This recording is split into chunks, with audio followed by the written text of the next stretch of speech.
ইমামে হুসাইনের লোকজনদেরকে জিজ্ঞাসা, তোমার নাম কি, তোমার নাম কি?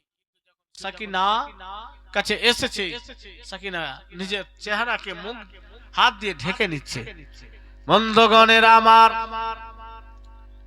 এজিদ যেন বারবার জিজ্ঞাসা করছে তোমার নাম কি, সাকিনা যেন নিজের হাত দ্বারা চেহারা ঢেকে রয়েছে।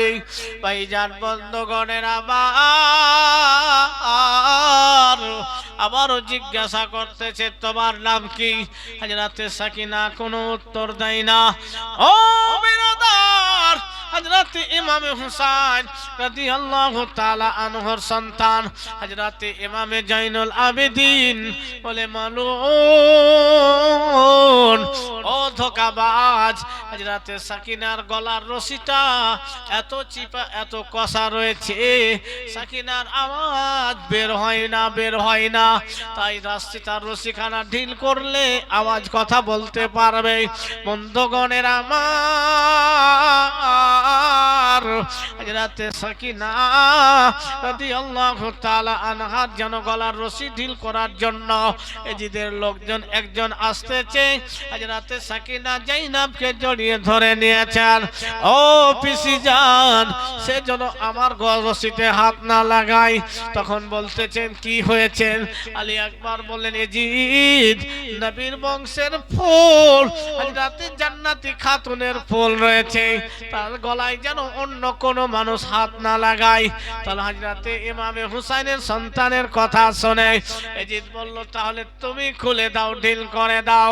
হযরতে সাকিনা রাদিয়াল্লাহু তাআলা আনহার গলার রশিখানা ঢিল করা হলো, ঢিল করে দেওয়া হয়েছে। সাকিনাকে এবার এজিদ জিজ্ঞাসা করতেছে, ও সাকি, তুমি কেন তোমার নাম বলো না? কেন তুমি হাত দিয়ে তোমার চেহারা ঢাকতেছো? হযরতে সাকিনা জাইনাবের আড়াল হয়ে পর্দা হয়ে বলতেছেন, এজিদ তুমি আমার বাবার হত্যাকারী রয়েছো, আমার ভাইয়ের হত্যাকারী রয়েছো, আমার দাদার হত্যাকারী রয়েছো, আমার আত্মীয় স্বজনের হত্যাকারী রয়েছে, জালিম রয়েছে, অন্যায়কারী রয়েছো। তোমাকে দেখে মুখ আর চেহারা চুপাবো না তো কাকে দেখে চুপাবো? বন্ধুগণের আমার, সেই সময় এজিদ যেন জাইনাব জয়নুল আবেদিন সবাইকে একে করে বলতেছে, এখন তোমাদের ভবিষ্যৎ আমার হাতে, আমার ইচ্ছা যা কিছু তোমাদের সঙ্গে করতে পারে। সেই সময় হযরতে ইমামে হুসাইনের একজন খাদিমা, যেই জয়নাবের সঙ্গে ছিল, যার নাম ফিজ্জা ছিল, তার বাড়ি হাবস দেশের ছিল, সেই মহিলা হাবস দেশের ছিল, সেই এজিদের সঙ্গে মুখে চোখে চোখ রেখে কথা বলেছিল, এজিদ শোনো, তোমার হাতে না, তোমার হাতে না, তুমি এদের কিছু করতে পারবা না, এদের কিছু তুমি করতে পারবা না। কারণ তুমি যদি নবীর বংশের নবীর কলমা পড়ে থাকো, এদের কিছু করতে পারবা না।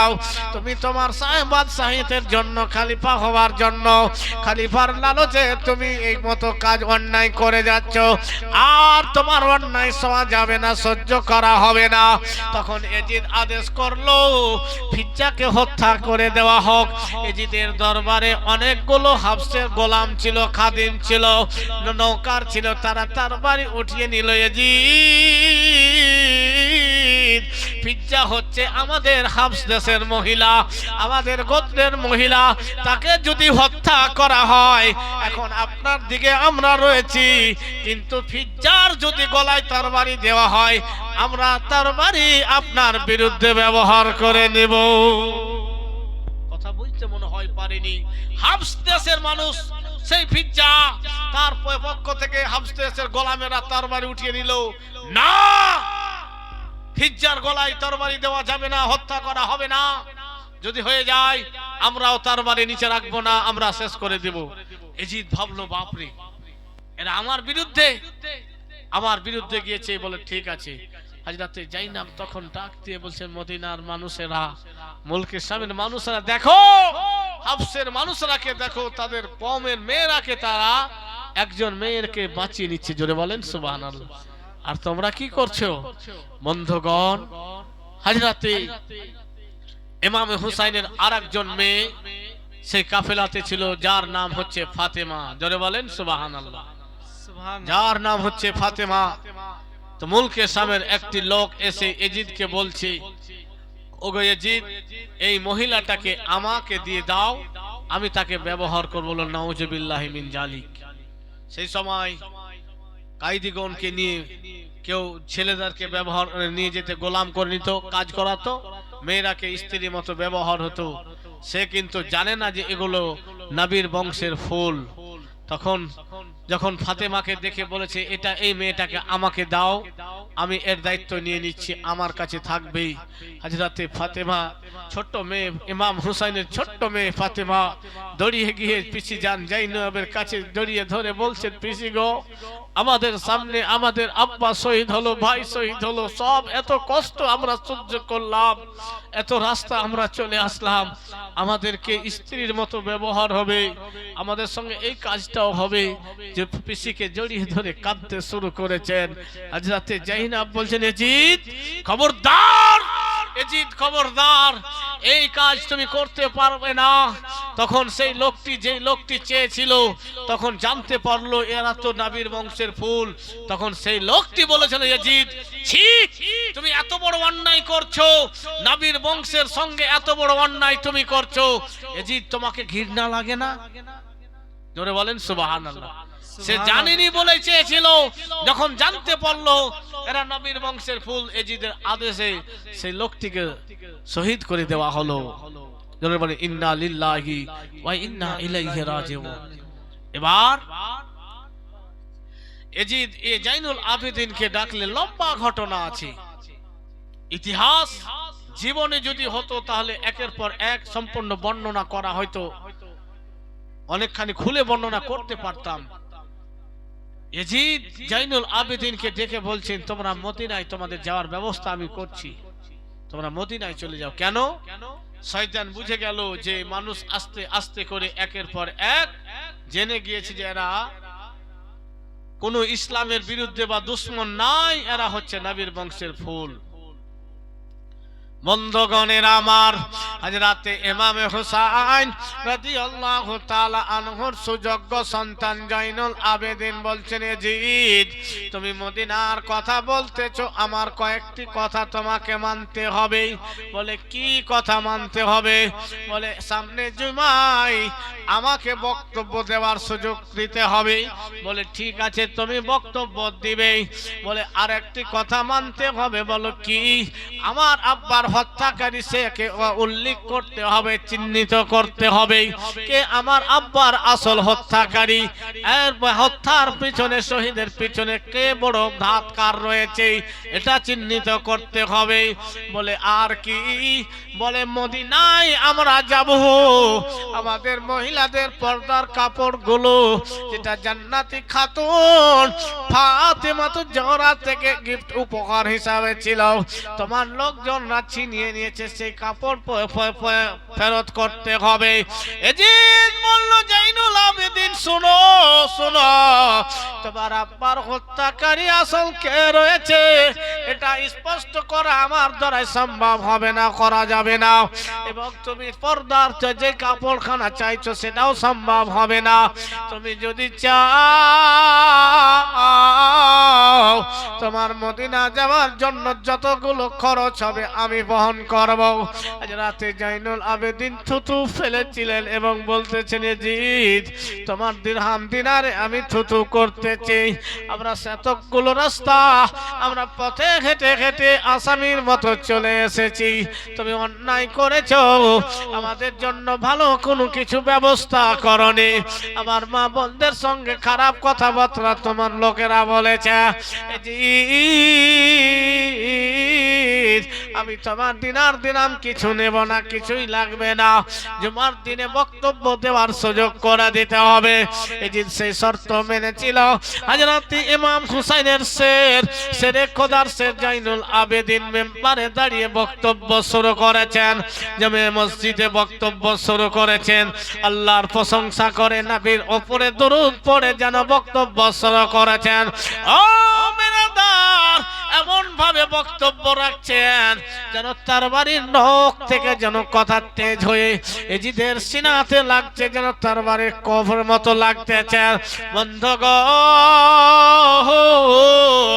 মুলকে শামের মানুষেরা যতগুলো মানুষ জুমাতে আদম উপস্থিত হয়েছিল যেন ইমামে হুসাইনের সন্তানের বক্তব্য শুনে কান্না শুরু করেছিলেন। স্পষ্ট হয়ে গিয়েছে কে আসল পাপী, স্পষ্ট করে দিয়েছিলেন কে আসল খুনি, স্পষ্ট করে দিয়েছিলেন ইসলামের আসল দুশ্মন কারা, স্পষ্ট করে দিয়েছিলেন কারা এই মতো যুদ্ধ যেন জড়িয়েছিল, কেন তাদের সঙ্গে এই মতো অন্যায় করেছিল। বন্ধুগণের আমার, এই যে দেখলেন যদি বক্তব্য বন্ধ করা না হয়, জুমার পরে আমার খলিফাত শেষ হয়ে যাবে, জুমার পরে আমার বাদশাহিয়াত শেষ হয়ে যাবে, সব মানুষ আমার বিরুদ্ধ হয়ে যাবে। মুয়াজ্জিনকে ইশারা করলো, মুয়াজ্জিন দেরি করো না, তাড়াতাড়ি করে আজান দিয়ে দাও। মুয়াজ্জিন দেরি করো না, তাড়াতাড়ি করে আজান দিয়ে দাও। আজান দিল হযরত ইমাম হুসাইনের সন্তান জয়নুল আবেদিনের বক্তব্য বন্ধ করে দেওয়া হলো। ও মেরাদার, এজিদ যেন ভয় পেয়ে নিয়েছিল আমার বাদশাহিত শেষ হয়ে যাবে, আমি আর ক্ষমতা ধরে থাকতে পারবো না, তাই দেরি করা হবে না, এদেরকে মদিনা যত তাড়াতাড়ি সম্ভব মদিনায় পৌঁছে দেওয়া হবে। হযরত ইমাম হুসাইন রাদিয়াল্লাহু তাআলা আনহুর স্ত্রীগণ, ওনার মেয়ে, ওনার বোন, ওনার ভাতিজাগণ যেন মদিনার দিকে রওনা হয়েছে। আইরে যাই না, আউনে মুহাম্মদকে সঙ্গে করে মদিনা থেকে বেরিয়েছিল।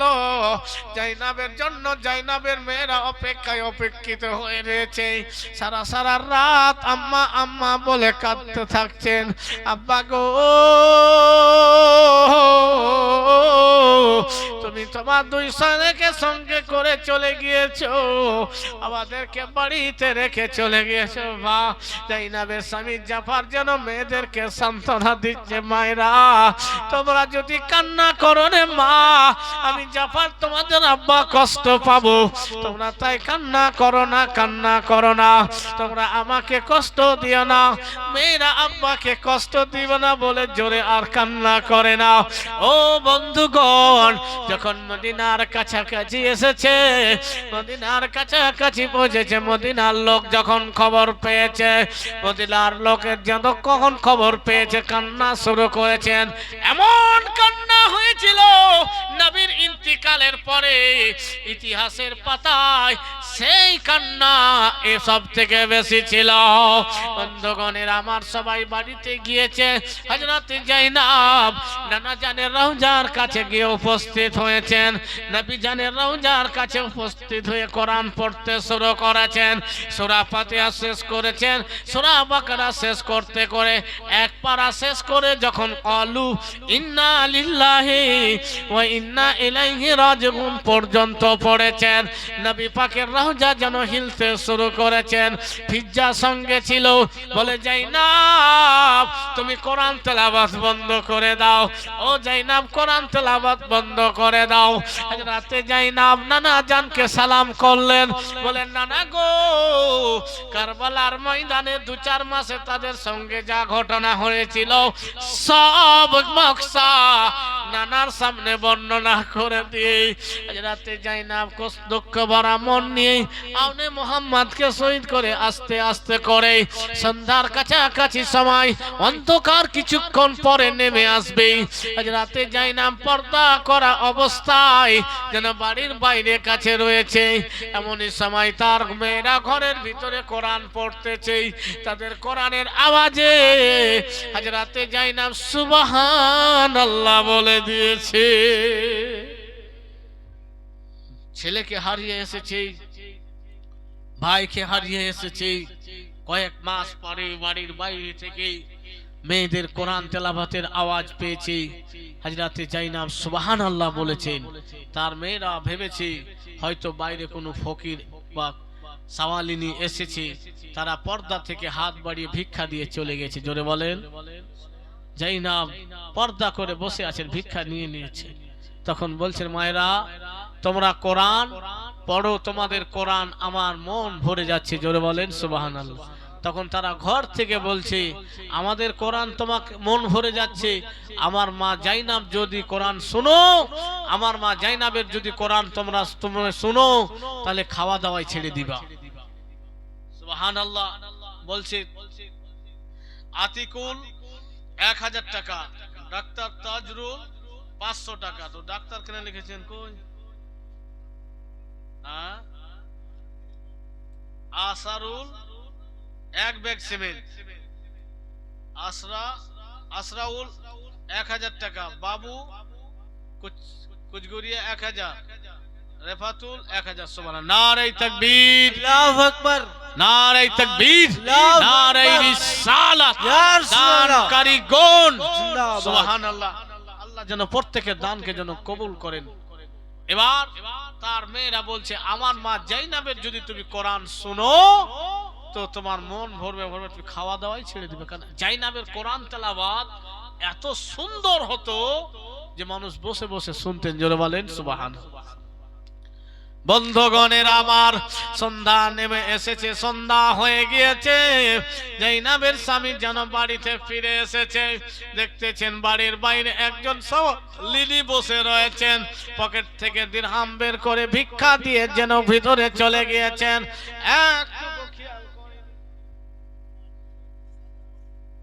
নাজিরা বিবি খুব অসুস্থ, 2000 টাকা এখানে আছে, তাহলে আর 400 টাকা।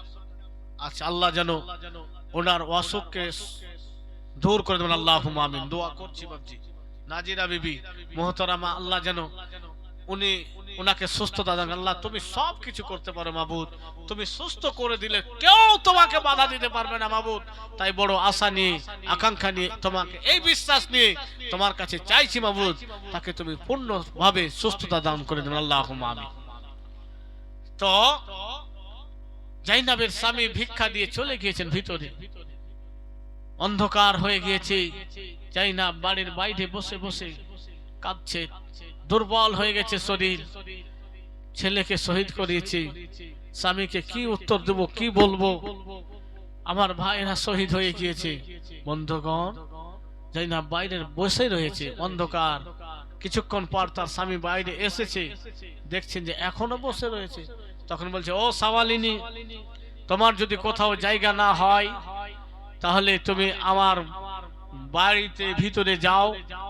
আমার মেয়েরা কয়েক মাস ধরে মাকে হারিয়ে রয়েছে, মা থেকে দূরে আছে, তুমি একটা রাত তাদের সঙ্গে কাটিয়ে দাও, তুমি গল্প করে সময় কাটাবে, আমার মেয়ের দুইজনের মনটা হালকা হবে। জোরে বলেন সুবহানাল্লাহ। যাও, তোমার যদি কোথাও জায়গা না হয়, অন্ধকার হয়ে গিয়েছে, তুমি এখনো বসে রয়েছো, তোমার যদি কোথাও জায়গা না হয়, আমার ঘরে মেয়েদের সঙ্গে রাতটা পার করো, একটু কথা তাদের সঙ্গে বলো, তাদের অন্তরটা শীতল হবে। বন্ধুগণের আমার, আস্তে আস্তে করে পর্দা করে হযরত জাইনাব রাদিয়াল্লাহু তাআলা আনহা ঘরের ভিতরে গিয়েছেন। তার মেয়েরা যেন ঘরে পেয়ে জ্বলছেন, পানির ব্যবস্থা করতেছেন, পানি পান করেন। হযরত জাইনাব বলছেন, না রে মা, আমার জন্য পানি লাগবে না। বলে কেন? হযরত জাইনাব কারবালার সমস্ত কথা তার মনে দেখেছে, তাদের সামনে সব ঘটনা ঘটেছে। পানি লাগবে না, পানি লাগবে না। বলে খাবার লাগবে, খাবার দিচ্ছে। বলেন না রে মা, খাবার লাগবে না। বিছানা ভালো করে দিচ্ছে। বলে আমার জন্য সুন্দর বিছানা লাগবে না। বন্ধুগণের আমার, হযরত জাইনাব রাদিয়াল্লাহু তাআলা আনহা পর্দা পরিত অবস্থায় রয়েছেন। তার মেয়েরা জিজ্ঞাসা করছেন, কোথায় আপনার বাড়ি, আপনার বংশের নাম কি? বংশের নাম বলছে, বাড়ির নাম বলছে, আপনার কজন ভাই, আপনার বাবার নাম কি? যখন বলতেছেন, জাইনাবের মেয়েরা বলতেছেন, আপনি যেইভাবে বর্ণনা দিচ্ছেন, মদিনাতে একজন মহিলা রয়েছে, যেটা হচ্ছে আমাদের মা। জোরে বলেন সুবহানাল্লাহ। দেখি আপনি চেহারা থেকে পর্দা পর্দাখানা উঠান, পর্দাখানা উঠান। আপনি এমন বর্ণনা দিচ্ছেন, আপনি আমাদের মা। হযরত জাইনাব বলতেছেন, মায়েরা আমি তোমাদের মা জাইনাব রয়েছি। বলে না না, পর্দাখানা উঠান, আপনাকে দেখবো, তারপরে আমরা বলবো। বন্ধুগণের আমার, অন্য ঘর থেকে জাইনাবের স্বামী আওয়াজ পেয়েছে, বলে মায়েরা কি বলা বলি করতেছ? তখন তার মেয়েরা বলতেছেন, আব্বা গো, যেই মহিলাটিকে আপনি বাড়ির ভিতরে নিয়ে এসেছেন, সেই মহিলাটি এমন ভাবে বর্ণনা করতেছেন, এমন বর্ণনা করতেছেন, সে যেন আমাদের মা জাইনাবের কথা সেই জন্য বলতেছেন। ভাইজান বন্ধুগণের আমার, রাফিকুল ইসলাম 5 ব্যাগ সিমেন্ট 1000 টাকা। নারায়ে তাকবীর, আল্লাহু আকবার, নারায়ে রিসালাত, ইয়া রাসূলুল্লাহ। রাফিকুল ইসলাম সাহেব জিন্দাবাদ। 1000 টাকা এবং 5 ব্যাগ সিমেন্টের দাতা। সুবহানাল্লাহ। 100 ব্যাগ হয়েছে দেখেন না, দেন মা ভাই বন্ধুরাও দেন।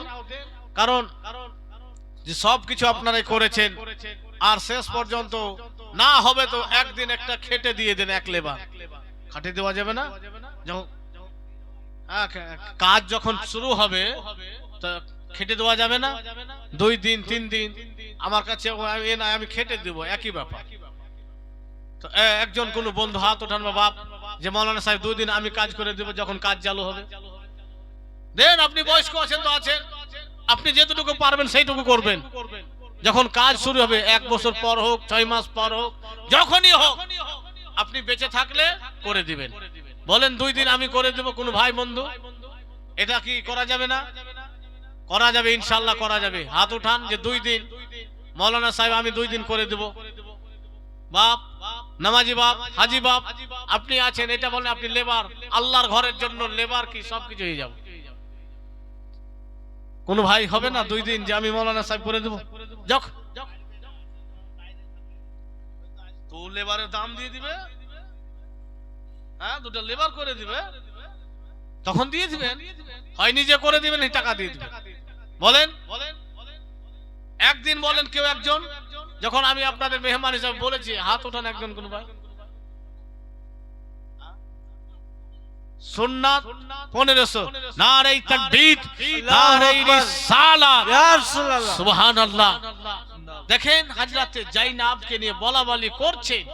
জাইনাবের স্বামী ঘরে আসলো, বলে দেখি কে বলছে? বলে জাইনাব আমি স্বামী। বলে চেহারা খান দেখাও। পর্দা উঠাচ্ছে, তো জাইনাব দেখার পরে বলছে এটা জাইনাব না। বলে আমার স্ত্রী এমতো বয়স্ক মহিলা ছিল না, চেহারার মাংসগুলো ঝুলে যায়নি, কুচকে যায়নি, টাইট ছিল। তার মেয়েরা বলছে আমার মা এমতো বুড়ি ছিল না, বুড়ি হয়নি। আপনি তো একজন বুড়ি মহিলা, বয়স্ক মহিলা হয়ে গেছেন, আর বয়স্ক মহিলা বলছেন আমাদের মা, এটা হতে পারে না। বন্ধুগণের আমার, হযরতে জাইনাব রাদিয়াল্লাহু তাআলা আনহা বলতেছেন, স্বামী গো, সামিরুল ইসলাম সাহেব 1000 টাকা করিয়েছে দান, তুমি কবুল করো ওগো পাক সুবহান। যে নিয়তে যে উদ্দেশ্যে করিয়েছে দান, তুমি কবুল করো ওগো পাক রহমান। বন্ধুগণের আবার হযরতে জাইনাবের স্বামী বলতেছেন, না তুমি জাইনাব হতে পারো না। বলে স্বামী তুমিও আমাকে চিনতে পারলে না। জাইনাবের মেয়েরা বলতেছে, না না, আমাদের মা এমতো বয়স্ক মহিলা না, আমরা এটা আমাদের তুমি মা হতে পারো না। হযরতে জাইনাব রাদিয়াল্লাহু তাআলা আনহা বলতেছেন, স্বামী গো তুমিও আমাকে চিনতে পারলে না। বলে স্বামী গো, আউনে মোহাম্মদকে আমি সঙ্গে করে নিয়ে গিয়েছিলাম, আমার 2 জন কলেজার টুকরাকে কারবালার বুকে আমি কুরবানি করে দিয়ে এসেছি। আমি আমার ভাইয়ের সঙ্গে গিয়েছিলাম, হুসাইন কুরবানি হয়েছে, শহীদ হয়েছে।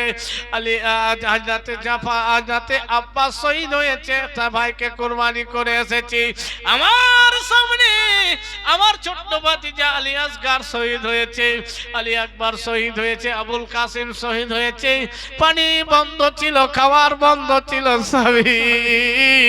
আমার সামনে আমার ভাতিজা আমার জাইনুল আবেদিনকে হাতে হাত কড়াই পরিয়ে গলায় রশি দিয়ে আসামির মতো করে পথ চলেছি স্বামী। আমরা আসামি হয়ে পথে পথে হেঁটেছি স্বামী গো। আমাদের উপরে বিপদ এসেছে, আমার উপরে বিপদের পার ভেঙেছে স্বামী। আউনে মোহাম্মদ যখন আমার কোরবানি হয়েছে, আউনে মোহাম্মদ যখন শহীদ হয়েছে স্বামী, আমার সমস্ত চুলগুলো কাঁচা ছিল। আউনে মোহাম্মদের কোরবানির পরে আমার সব চুলগুলো সাদা হয়েছে স্বামী গো। আমার চেহারার এই অবস্থা গো স্বামী। আমাদের জন্য পানি বন্ধ ছিল, খাবার ছিল না, কিছু ছিল না। সারা দিন চলতাম স্বামী, তার কারণে আমার অবস্থা এই মতো রয়েছে। শুধু তাই না স্বামী, বিপদের পাহাড় আমাদের উপরে বর্ষিত হয়েছে। ওগো স্বামী, তুমিও চিনতে পারলে না। হযরতে জাইনাব কান্না করতে আর সব কথা যেন বলতে শুরু করেছেন। সেই সময় জাইনাবের স্বামী জাফর বলতে যে, হারে মা, এটাই তোমাদের মা জাইনাব। কে মতো কথা বলতেছেন, চেহারা মিলুক চায় না মিলুক, কথার যেন আন্দাজ, কথার ঢং যেন বলতেছে এটাই হচ্ছে আমার জাইনাব। কথা এরকম হয়ে গেল। সুবহানাল্লাহ। রদি আমার জনম দুঃখী মা, গর্ভধারণী মা, জনম দুঃখিনী মা, দুঃখের দরদি আমার জনম দুঃখী মা।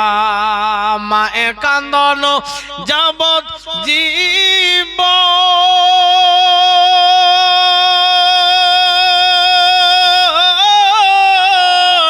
দু চার মাস বয়ের কান্দন রে, ওরে ঘরের পরিবারের কান্দন কয়েকদিন পর থাকে না। দুঃখের দরদি আমার জনম দুঃখী মা,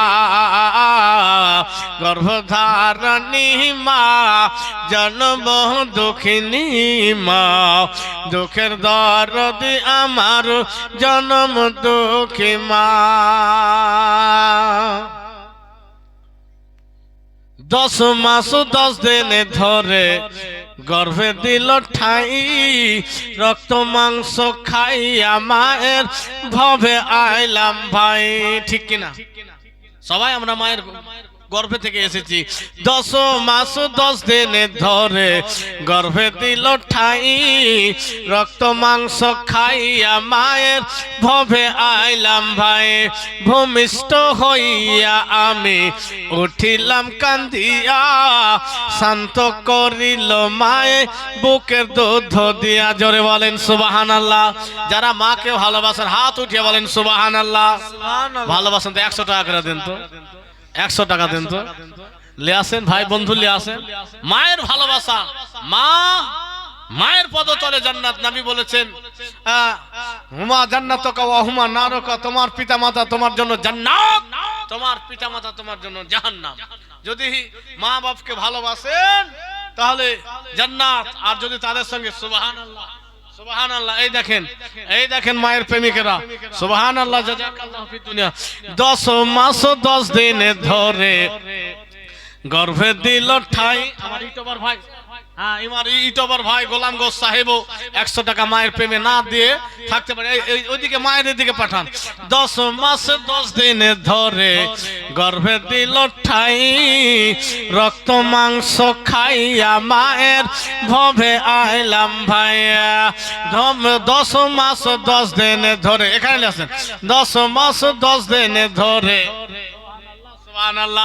10 মাস 10 দিন ধরে গর্ভে দিল ঠাই, রক্ত মাংস খাইয়া মায়ের ভবে আইলাম ভাই ভূমিষ্ঠ হইয়া আমি উঠিলাম কান্দিয়া 400 টাকা কি নাম ভাই নাম বলতে হবে না তো তোমার ঘুরিয়েও দেব না যাবে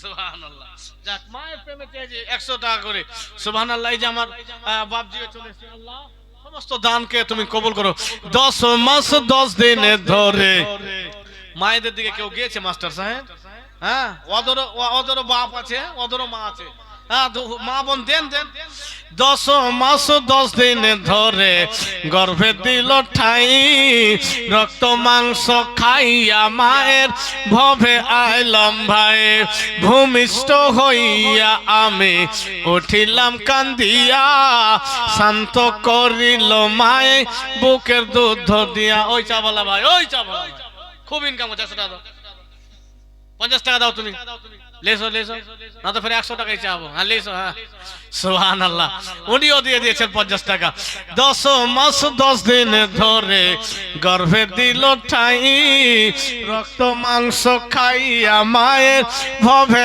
আইলাম ভাই ভূমিষ্ঠ হইয়া আমি উঠিলাম কান্দিয়া শান্ত করিল মায়ের বুকের দুধ দিয়া ও মা সন্তানেরই প্রসবের কালে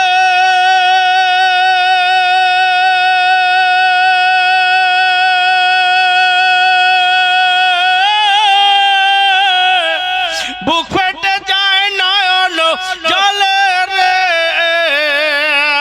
ও মা সন্তানেরই লইয়া কোলে ও মা সন্তানেরই লইয়া কোলে ভুলে প্রসব যন্ত্রণা দুঃখের দরদি আমার জন্ম দুঃখী মা গর্ভধারণী মা জন্ম দুঃখিনী মা দুঃখের দরদি আমার জন্ম দুঃখী মা নেংড়া তোর কানা খোড়া হইলে পরে ছেলে ধুলা ঝাড়িয়া তবু টানিয়া নাই কোলে জোরে বলেন সুবহানাল্লাহ পুত্র যদি কুপুত্র হয় মায়ের নাহি ফেলে হাজার কষ্ট সই মায়েদের দিক থেকে ঠিক মাত্র মা বোন লিখিয়েছেন মা খুব ভালো লিখেছেন মায়েরা চলে গেছে হ্যাঁ না ছেলেদের থেকে মায়েরা বেশি থাকে পুত্র যদি কুপুত্র হয় মায়ে নাহি ফেলে হাজার দুঃখ সইয়া তবু মায়ে তারে পালে নাবির প্রেমিক কেন্দ্রে বালে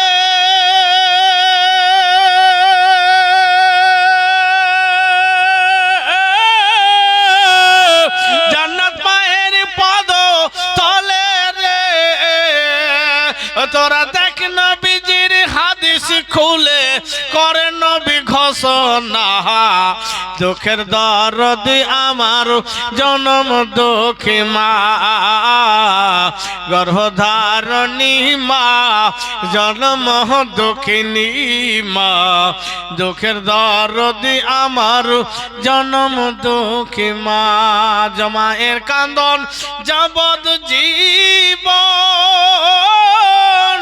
2-4 মাস বয়ের কান্দন রে ওরে ঘরের পরিবারের কান্দন কয়েকদিন পর থাকে না দুঃখের দরদি আমার জন্ম দুঃখী মা গর্ভধারণী মা জন্ম দুঃখিনী মা দুঃখের দরদি আমার জন্ম দুঃখী মা আল্লাহর বান্দা এখন এসে বসে ঘুমিয়ে মনে আইলো নাকি সুবহানাল্লাহ জাযাকাল্লাহু ফিদ দুনিয়া ওয়াল আখিরা দেখেন এই যে আমার ভাই বন্ধুরা মা ও বোনেরা মায়ের ভালোবাসায় 100 টাকা কেউ 200 টাকা করেছে দান আল্লাহ তুমি প্রত্যেকের দানকে তুমি মায়ের পক্ষ থেকে কবুল করুন আল্লাহুম্মা আমিন তো বেরাদার আল্লাহর কোরআন বলছেন কুল্লা আসআলুকুম আলাইহি আজরা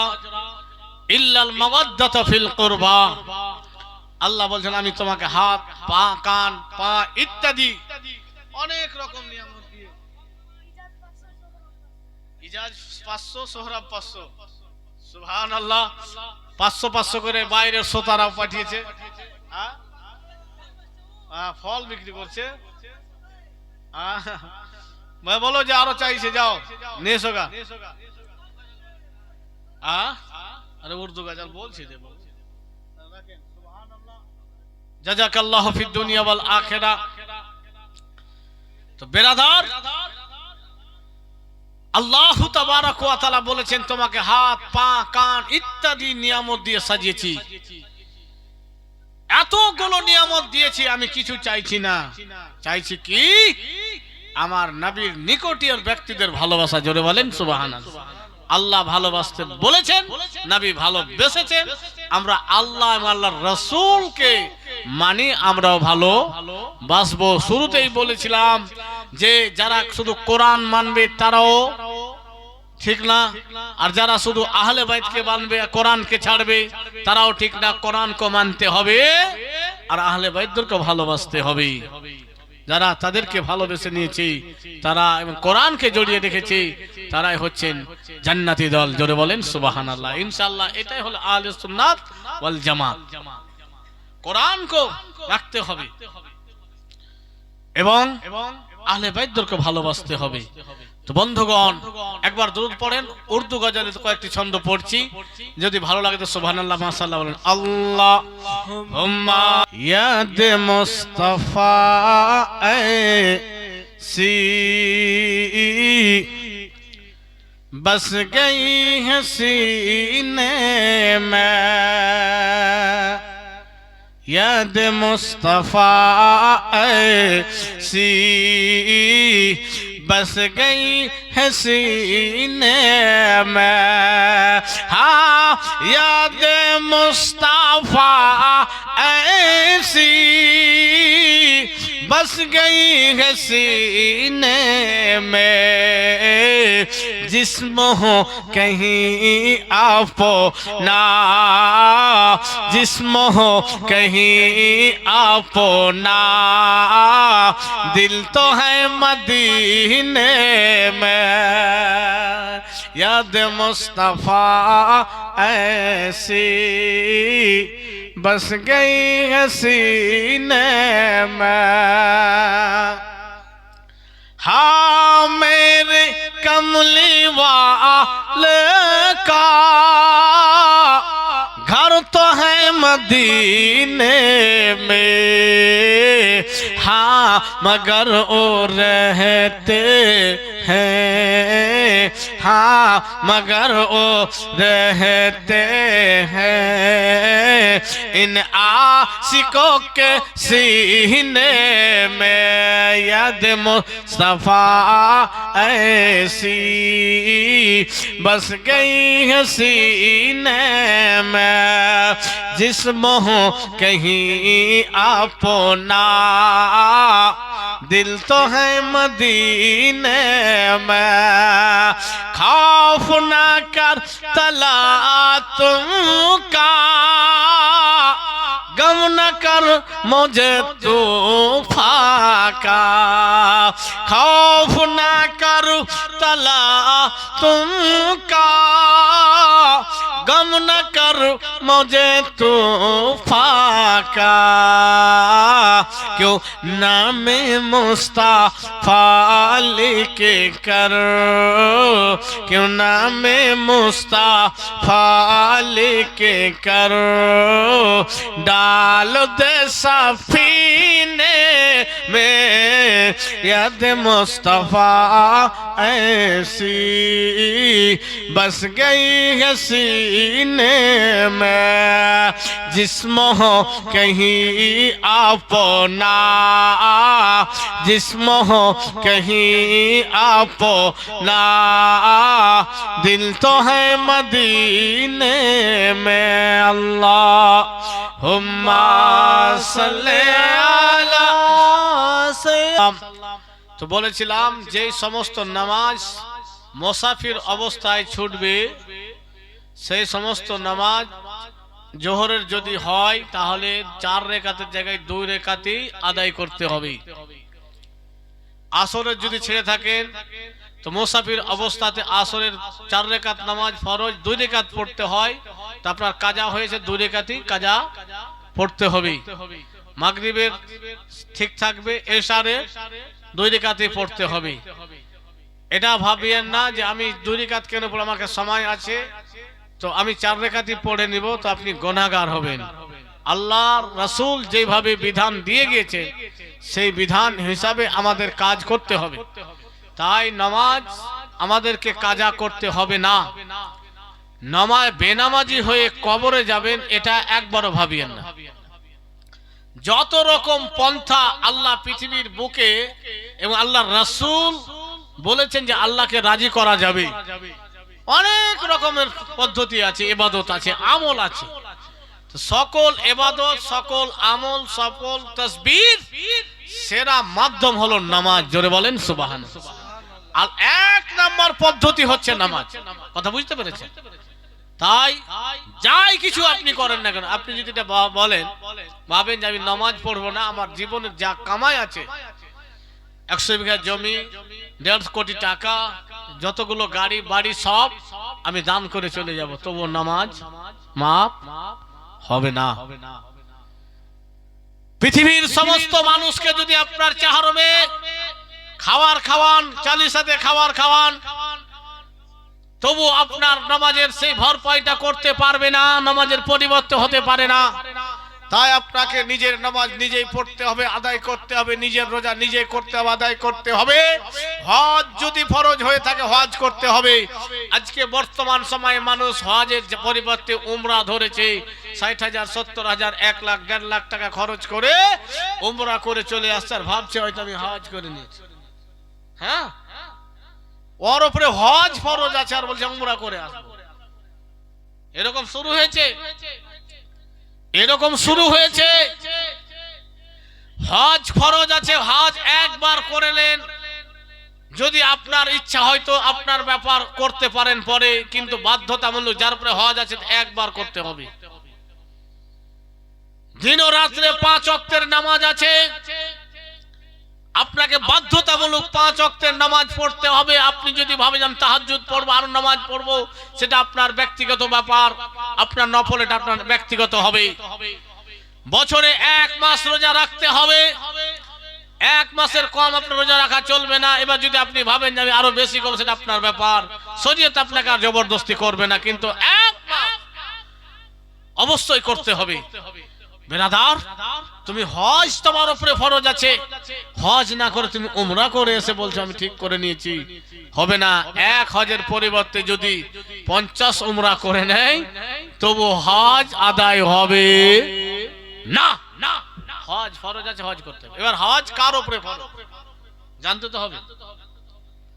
হজ ওই সমস্ত ব্যক্তির উপরে ফরজ যে সমস্ত ব্যক্তি মক্কা মদিনা যাওয়া আসার খরচ বহন করতে পারবে, আর যতদিন সময় লাগবে ততদিন বাড়ির খাওয়ার সব জোগাড় আছে, আবার ফেরত এসে ব্যবসা করবে, খেতি খামার করবে, রোজি রোজগার জোগাড় করবে। আমরা ভাবছি ছেলের বিয়ে হয়নি, আমরা ভাবছি এখনো মেয়ের বিয়ে দেয়নি, আমরা ভাবছি হজ টিকিয়ে রাখতে পারবো কিনা, ধরে রাখতে পারবো কিনা। মানুষ ভাবে একজন হাজি হজ করে এসে ব্যবসা করতে পাবে না, একজন হাজি হজ করে এসে জমিতে খেতে খামারে যেতে পাবে না, একজন হাজি হজ করে এসে অন্য মানুষের মতো কাজ করতে পারবে না। না বেরাদার, সম্পূর্ণ ভুল কথা। একজন মানুষ, একজন হাজি, অন্য মানুষ যা কাজ হালাল রয়েছে একজন হাজির জন্য সেই কাজ হালাল রয়েছে, একজন মাওলানার জন্য সেই কাজ হালাল রয়েছে, মুফতির জন্য সেই হালাল রয়েছে। যদি আপনার জন্য হারাম হয় তো হাজী সাহেবের জন্য হারাম আছে, আপনাদের জন্য যদি হালাল হয় তো হাজী সাহেবের জন্য হালাল আছে। হজ করার কারণে কোন কাজ হারাম এক্সট্রা করে হয়ে যায় না। তাহলে বোঝা গেল হজের সঙ্গে বিয়ের কোনো সম্পর্ক নাই, হজের সঙ্গে বয়সের কোনো সম্পর্ক নাই, হজের সঙ্গে আপনার বাড়ি হয়নি গাড়ি হয়নি এটার কোনো সম্পর্ক নাই। আপনাকে হজ আপনার যদি ফরজ হয়ে থাকে হজ করেন, বয়স আপনার যাই হোক না। এবার কিছু মানুষ এই কথা বলে, কালকেই হচ্ছিল কথা, আমি হজ করবো না, আমার টাকা পয়সা আমি দান করে দেবো গরিবকে। করে দাও, বলে গরিবকে আমি হজের টাকাটা দান করে দেব। আপনার নামে 10 বিঘা কিংবা 5 বিঘা জমি আছে, আপনি যদি হজ করতে যান তা আপনি 5 কাঠা বিক্রি করে 2 বার হজ করতে পারেন। এরকম এরকম জমি আছে মানুষের নামে, না? ওই লোকটা, যে লোকটা বলছে যে আমি হজ করব না, টাকা দিয়ে দেবো, তো ওর নামে 10-12 বিঘা জমি আছে। এমনকি আমি এটা বললাম যে আপনার নামে শুধু হজ ফরজ হয়নি, আপনার স্ত্রীর উপর হজ ফরজ আছে, আপনার ছেলের উপর আছে, সবাইকে হজ করতে হবে। বলে মাওলানা সাহেব কেমন কথা, আমি হজ করি, আমার ছেলেদের উপর হজ ফরজ? বলে অর্থ আছে, হজ করতে হবে। তো বিরাদর বলছে আমি টাকা দিয়ে দেব। করোনার সময় আগে পিছে একটা বয়সের সীমা বেঁধে দিয়েছিল, 65 বছরের উপরে যেতে পারবে না, এরকম হয়েছিল না? তো ওই সমস্ত মানুষ যারা সেই সময় হজ করার জন্য তৈরি ছিল কিন্তু বয়স বেশি হয়ে যাওয়ার কারণে যেতে পারছিল না, তারা কি করবে? প্রশ্ন তো আসতে পারে। বা আপনার হজ ফরজ আছে কিন্তু আপনি অসুস্থ হয়ে গেছেন, মেডিকেলে আপনি পাস করতে পারবেন না, আপনাকে হজ করতে অনুমতি দিবেন না, তো ওই লোকটা কি হবে? কথা বুঝতে পেরেছেন? একজন অক্ষম ব্যক্তি, টাকা আছে কিন্তু চলতে সক্ষম নাই, তো ওর হজটা কি হবে? তো কিছু কিছু মৌলভী সাহেব বা কিছু কিছু না মানুষ বলছে ওর টাকা দান করে দিবে। না, দান করে দেওয়া হবে না, হজ পরিবর্তে হজ করাতে হবে। মাওলানা আইয়ুবকে বলে দিতে হবে, মাওলানা সাহেব আপনি একটু আমার দয়া করে আমার পরিবর্তে একটু হজ করে দিবেন, যদি রাজি হয় তো মাওলানা আইয়ুবকে পাঠিয়ে দিলেন, নেই আপনার পরিবর্তে আপনার ছেলেকে পাঠিয়ে দিলেন, কিন্তু হজ করতে হবে, আপনি টাকা দান করে দিয়ে হজ আদায় হবে না। বোঝা গেছে মাসলা আসল কি হলো? যদি আপনি যেতে না পারেন অসুস্থতার কারণে কিংবা বয়স বেশি হয়ে যাওয়ার কারণে বা আরো কোনো শরীয়ত সম্মত বাধার কারণে, তাহলে আপনাকে আপনার পরিবর্তে টাকা দিয়ে অন্যজনকে হজ করিয়ে নিতে হবে। এটাকে হজ্জে বদল বলে, পরিবর্তে হজ করিয়ে নিতে হবে। এটা হলো আসল মাসলা। মাথা থেকে ওই কথা দূর করে দেন, আমি হজের টাকা আমার গরিবকে দান করে দিব, মসজিদে দান করে দিব, কবরস্থানে দান করে দিব, মাদ্রাসায় দান করে দিব, কাজ হবে না। হজের পরিবর্তে আপনার কাউকে হজ করিয়ে দিতে হবে। বন্ধুগণ, এটা হলো মাসলা, এটা হলো শরীয়ত। আমরা শরীয়ত বুঝি না, হাদিস কোরআন কি বলছে সেদিকে আমাদের ধ্যান আমরা দিচ্ছি না। আমরা শুধু জমি জায়গা বাড়ি গাড়ি বাস, কিন্তু কোরআন নবী বলেছেন খায়রুকুম মান তাআল্লামাল কুরআনা ওয়া আল্লামাহুম, তোমাদের মধ্যে ওই ব্যক্তি ভালো যে কোরআন শিখলো এবং কোরআন শিক্ষা দিল। নবী বলেছেন সে ভালো যে কোরআন শিখলো এবং কোরআন শিক্ষা দিল। তাই ভাইরা, বন্ধুরা, ইয়ং বন্ধুরা, আজকাল সমাজ মোবাইলে শেষ হয়ে গেল। মেয়েরা ফেসবুকে ছবি ছাড়ছে, কলেজে যাচ্ছে মোবাইল, মানে এইচএস এর পরেই তো সরকারের পক্ষ থেকে আমার বোনেরা মোবাইল পেয়ে যাচ্ছে, কলেজের গেটে গিয়ে বান্ধবীর সঙ্গে সেলফি, মাকে নিয়ে, নানিকে নিয়ে, দাদিকে নিয়ে, আর কাউকে নিয়ে ছবি ছাড়ছে। তাহলে মেয়েরাকে পর্দায় থাকতে হবে, ফেসবুকে ছবি ছাড়া চলবে না। তাই কোন কবি এমতো লিখেছেন, একটু শুনুন। কোন দেশেরই মেয়ে তুমি, কে বা তোমার বাপ, ফেসবুকেতে ছবি ছেড়ে করছো কেন পাপ, ফেসবুকেতে ছবি ছেড়ে করছো কেন পাপ। কোন গ্রামের মেয়ে তুমি, কে বা তোমার বাপ, ফেসবুকেতে ছবি ছেড়ে করছো কেন পাপ, ফেসবুকেতে ছবি ছেড়ে করছো কেন পাপ। ছেলে মেয়েকে পাশে বসে শিক্ষা দেয় না ভাই, মা মেয়েকে কেমন লাগে ফেসবুকে জিগায়, ঠিক না? এটা আমার মা, মানে মি এন্ড মাই মাদার, এরকম করে লিখে ছেড়ে দিল। আমাকে কেমন লাগছে, আমার মাকে কেমন লাগছে, তোমার বংশকে কেমন লাগছে, নাউজুবিল্লাহি মিন জালিক, চলবে না। অনেক ভাই আছে স্ত্রীর ছবি ফেসবুকে দিচ্ছেন, ভাই এটা তোমার, তুমি দেখো, পর্দায় রাখো। মেয়ের ছবি ছাড়ছে, তোমার মেয়ে, পর্দায় রাখো। ছেলে মেয়েকে পাশে বসে শিক্ষা শিক্ষা দেয় না ভাই মা মেয়েকে কেমন লাগে ফেসবুকে জিগায় ও তোমার লজ্জা শরম হয় না কেন ও তোমার লজ্জা শরম হয় না কেন চাও না কেন মাপ ফেসবুকেতে ছবি ছেড়ে করছো কেন পাপ ফেসবুকেতে ছবি ছেড়ে করছো কেন পাপ কোন গ্রামের মেয়ে তুমি কে বা তোমার বাপ ফেসবুকেতে ছবি ছেড়ে করছো কেন পাপ ফেসবুকেতে ছবি ছেড়ে করছো কেন পাপ দাদি মায়েদের বন্ধু হয়নি আগেকার যুগে এখন তোমার বন্ধু লাগে সব জায়গাতে ঠিক না মানে বাংলাদেশে ফ্রেন্ড আছে সব জায়গায় বন্ধু করে রেখে ফেসবুকে কবি এ কথাই বলছে আগের মায়েরা এমতো করেনি দাদি মায়েদের বন্ধু হয়নি আগেকার যুগে এখন তোমার বন্ধু লাগে সব জায়গাতে জেনে শুনে সেই আগুনে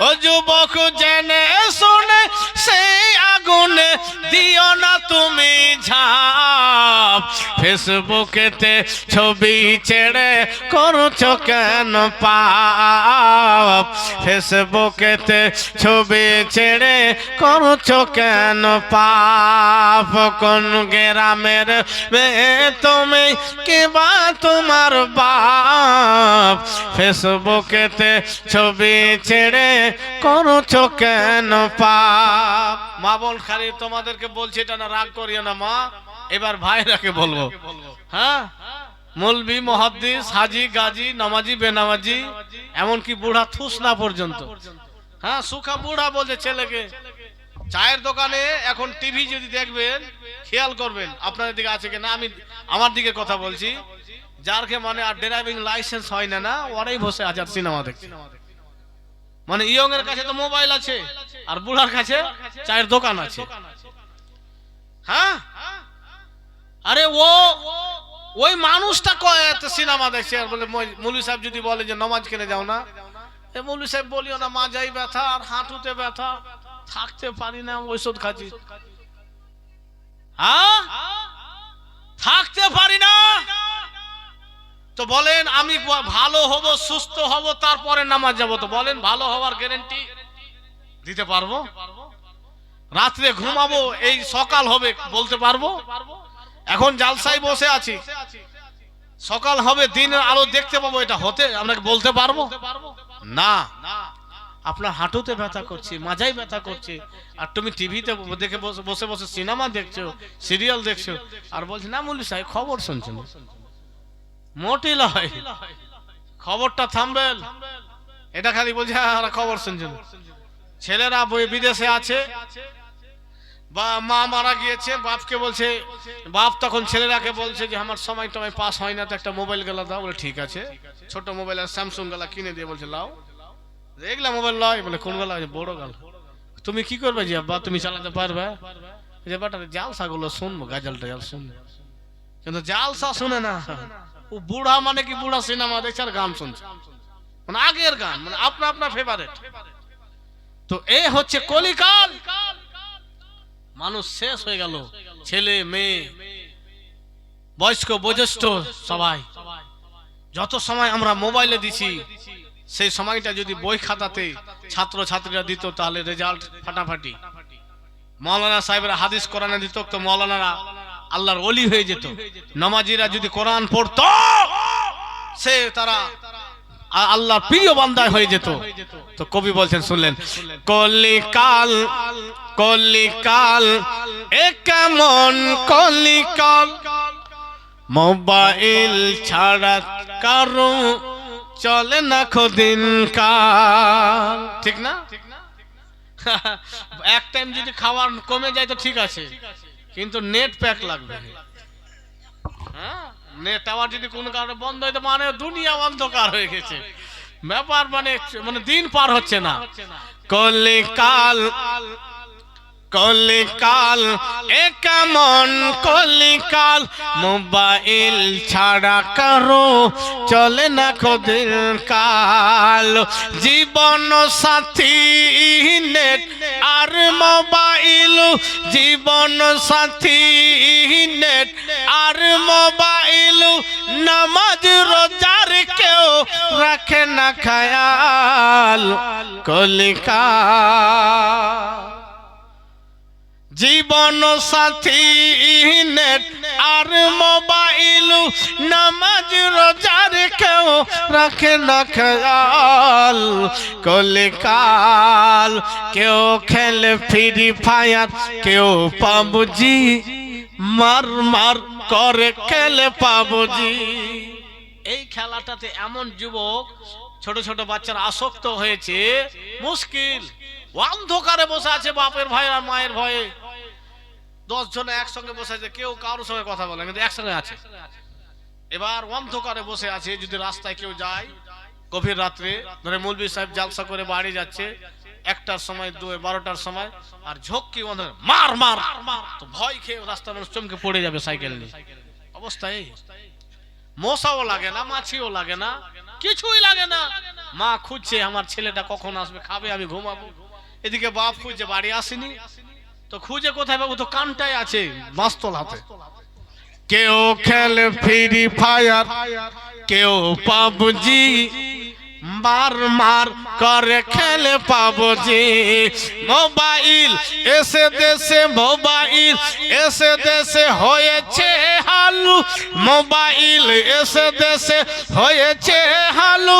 ছোট ছোট ছেলে মেয়ে হয়েছে বাচাল। কলিকাল প্রত্যেক প্রায় বাড়ির ছেলে আছে, মেয়ে আছে, যে খাবার দিবে তো খাবে না, মোবাইল দাও। মানে ভাতের সঙ্গে তরকারি লাগে না, সবজি লাগে। তো এখন মানে ছেলে মেয়েকে ভাতের সঙ্গে কি লাগছে, মোবাইলটা দাও। হ্যাঁ জি, আপনাদেরকে বলছি, আমারও মেয়ে এরকম এরকম জালসাতে একটা বলেছি আমি, তো আমার মেয়ে যে আমাকে ধরলেছে, আব্বা তুমি জালসাই কেন বললে, মানে মোবাইলে ভিডিওতে দেখে নিয়েছে, শুনে নিয়েছে, জালসাই কেন বললে, মানে প্যাস্টিজে লেগেছে ওর। আমার মেয়ে 7 বছর 8 বছর পূর্ণ হবে সামনে নভেম্বরে 17 তারিখে। তো বলছে আব্বা তুমি জালসাই কেন বললা, আমার কথা তুমি জালসাই বলছিলেন করে। হ্যাঁ, সবজি লাগে, তরকারি লাগবে, আগে বলতো আমি আলু নেবো, আর কিছু নেবো, মাছ নেবো, মাংস নেবো। এটা করে ছেলেরা জিদ করতো, মেয়েরা জিদ করতো, মা হয়তো বুঝিয়ে অমলেট করে ইত্যাদি করে খাওয়াতো। এখন ওগুলো সব লাগে, মোবাইলটা দাও, মোবাইল দিয়ে দেন আর থালি ভরে ভাত দিয়ে দেন। যেই ভাত 10 মিনিটের পার হওয়া দরকার ছিল 1 ঘন্টা পার হয়ে ভাত খাচ্ছে আর মোবাইল দেখছে। মানে অবস্থা খারাপ সমাজ। যেই সমস্ত ছেলে মেয়েদেরকে ওই বয়সে সিলেবাস, যারা এইচএস এর ক্যান্ডিডেট আছে, পরীক্ষার্থী আছে, তাদের সিলেবাসে মন দেওয়া দরকার ছিল, কিন্তু সময়কে মোবাইলে নষ্ট করছি। যারা মাধ্যমিকের পরীক্ষার্থী আছে, তাদের সিলেবাসে মন দেওয়া দরকার ছিল, তারা সময়টা নষ্ট মোবাইলে সিরিয়াল দেখে পার করছে। যারা বয়স্ক আছে, যেই সময়টা